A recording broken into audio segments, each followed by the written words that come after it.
Deixa eu aproveitar e advertir você de uma coisa muito séria. Hoje, em nome da fé, existem muitos charlatões por aí, muitos donos de igreja, que estão arrancando tudo que as pessoas têm, em nome da fé, em nome de Deus, em nome da Bíblia. E essas pessoas ficam ensinando por aí que você tem que vender sua casa, vender seu carro, dar tudo para Deus, dê tudo para Ele que você vai prosperar. É a falsa teologia da prosperidade.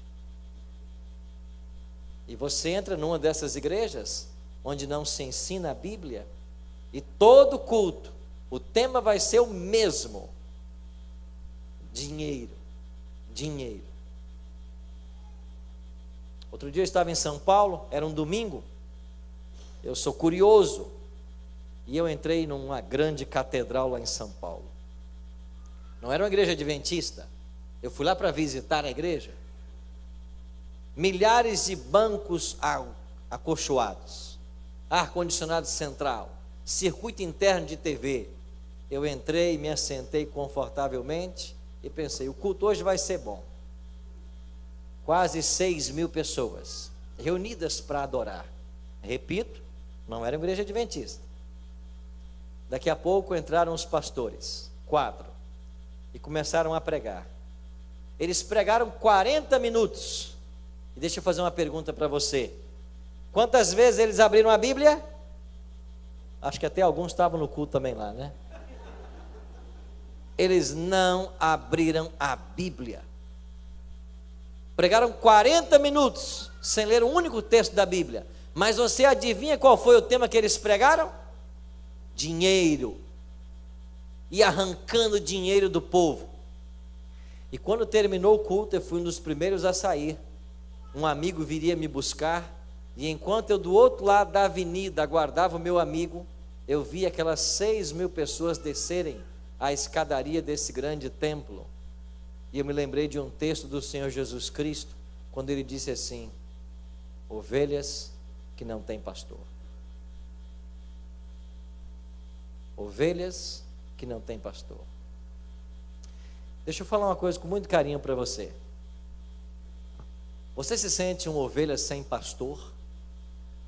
Você, quando vai na igreja cultuar a Deus, fala-se o tempo inteiro em dinheiro e não se ensina a Bíblia? Ficam falando o tempo inteiro em oferta, estabelecem valores para que você fique doando. Muito cuidado. O plano de Deus, o plano financeiro de Deus para mim e para você é muito simples: devolver o dízimo e dar uma oferta que é segundo eu proponho no meu coração. Agora, quando você devolve o seu dízimo e a sua oferta, certifique-se de que esse dízimo e essa oferta está indo para o fim apontado pela palavra de Deus. E você sabe qual é o fim que a palavra de Deus aponta? Eu quero te mostrar na Bíblia. Leia comigo mais 2 textos. Números 18, 21. Aos filhos de Levi dei todos os dízimos em Israel por herança, pelo serviço que prestam, serviço da tenda da congregação. No Antigo Testamento, Moisés foi orientado a distribuir a terra de Canaã entre as tribos. Mas das 12 tribos, apenas 11 receberam herança em terra. Uma não, a tribo de Levi. E por que não? Porque na rebelião do bezerro de ouro, ao pé do Sinai, a tribo de Levi, ela não se contaminou naquele processo de idolatria. E porque ela se mostrou mais leal a Deus, Deus escolheu essa tribo como seus líderes religiosos. E em todo o Antigo Testamento, o dízimo era recolhido no templo, no santuário, na tenda da congregação. E esse dízimo era usado para manter os levitas. E os levitas tornaram-se os responsáveis pelos serviços religiosos. Eles trabalhavam no santuário. Se você fizer uma relação dos servidores do santuário, de quantos sacerdotes haviam, de quantos levitas haviam, de quantos porteiros, de quantos cantores, de quantos juízes, passa de 30.000. Quando o santuário foi organizado no deserto, passava de 30.000 aqueles que ali serviam. E o dízimo era usado para a manutenção da tribo de Levi, que não tinha terra como herança para cultivar. Eram os líderes religiosos.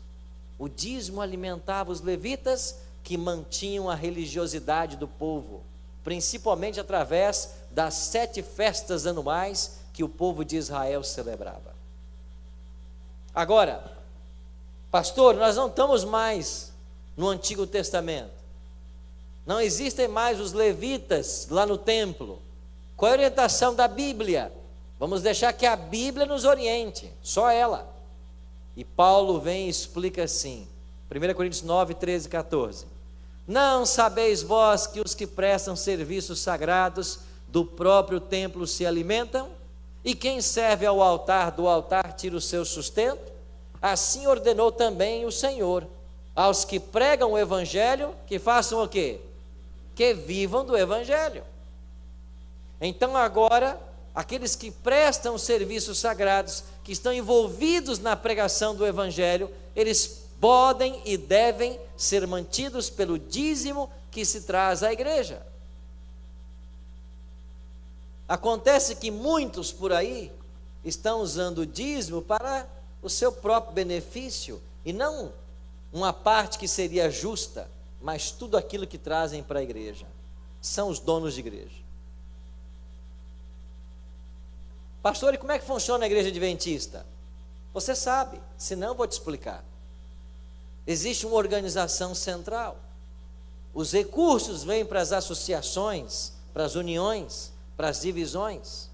E nós, pastores, que estamos 24 horas a serviço da igreja, somos todos assalariados. E sabe o que é mais belo? Você olha para a obra adventista no Brasil, e todos os pastores no Brasil ganham o mesmo salário.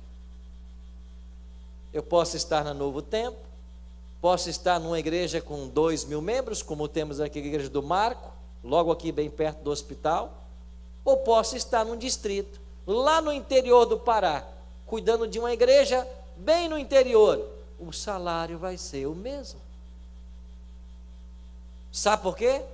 Porque o dízimo que os adventistas devolvem, ele é devolvido para Deus, e é Deus quem sustenta o ministério, e nós somos assalariados, com o mesmo salário. Para quê? Para estar 24 horas à disposição da igreja. Nós assinamos todo ano um termo de conflito de interesses. O pastor adventista não pode ser pastor adventista e trabalhar como advogado, como um arquiteto, como um engenheiro. Não. Nós estamos 24 horas à disposição da igreja.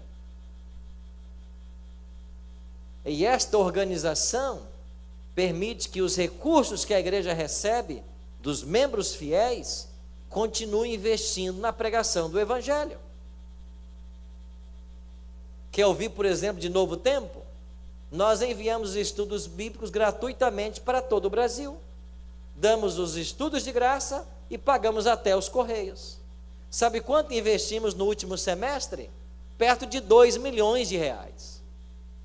Para quê? Para dar estudo de graça. Pagamos até os correios. Aí o dízimo é empregado. Você sabe quanto que nós pagávamos até pouco tempo de mensalidade para estar nas TVs pagas? Perto de 2,5 milhões por mês, para estarmos nas TVs pagas. Fazendo o quê? Pregando o Evangelho 24 horas. E você vai perceber que no Novo Tempo nós não temos intervalos comerciais, não vendemos espaço para produtos de empresas, de bancos e etc. Não. É uma TV mantida com o apoio dos anjos da esperança e com você que é fiel dizimista. Então, o dinheiro que entra na igreja adventista ele é aplicado para a pregação do Evangelho.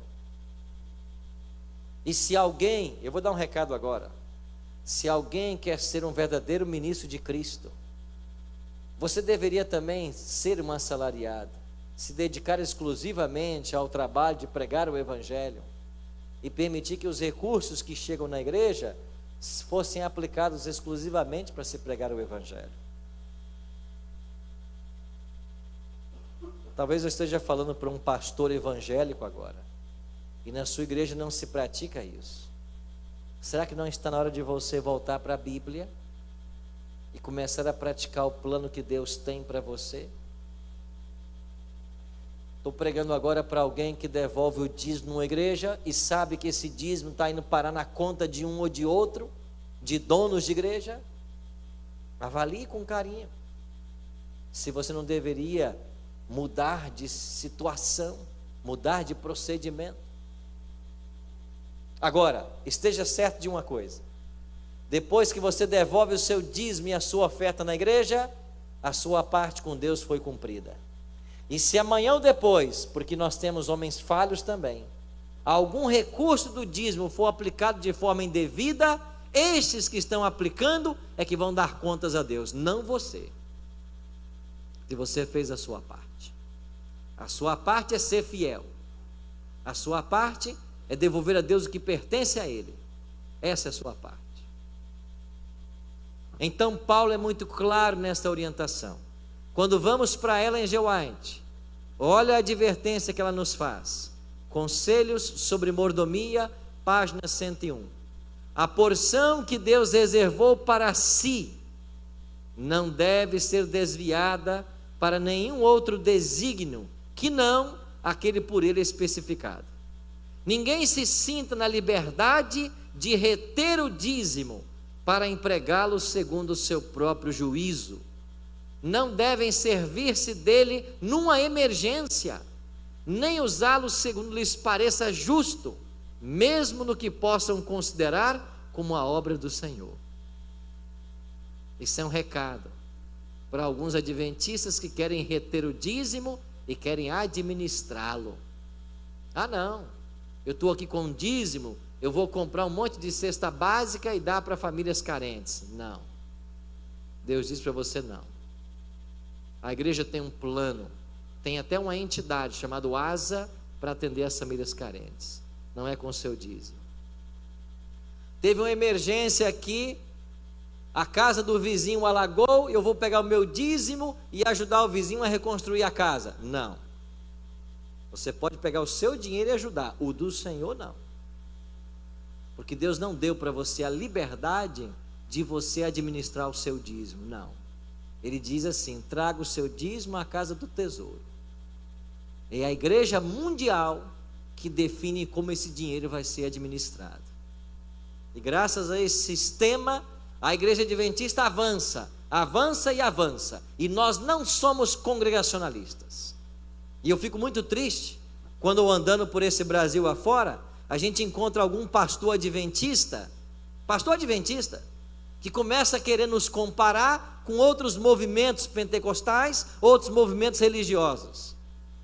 Ah, por que essa igreja cresce tanto e aquela cresce tanto? Aquela ali comprou o estacionamento ao redor, comprou o quarteirão, fez um prédio para 5.000 adoradores. Claro, o dinheiro não está sendo aplicado como Deus orienta, está ficando tudo para a igreja local. Imagine você, uma igreja como a igreja do Marco aqui, se todo o dízimo que entra ali, eles usassem apenas para a igreja local. Talvez eles teriam comprado já 1 ou 2 quarteirões da cidade, feito uma igreja para mais de 10.000 membros, mas é esse o plano de Deus? Não. Por quê? Porque esse movimento congregacionalista não vê o mundo como um campo missionário. E a igreja adventista, por ser uma igreja que tem no seu DNA missão, nós fomos organizados para cumprir essa missão. E o nosso campo é o planeta Terra. E porque o dízimo não fica na igreja local, nós estamos presentes em mais de 210 países do mundo. Somos a igreja evangélica mais presente no globo terrestre. Sabe por quê? Porque o dízimo que você devolve paga missionários em campos missionários, onde nem a presença adventista existe.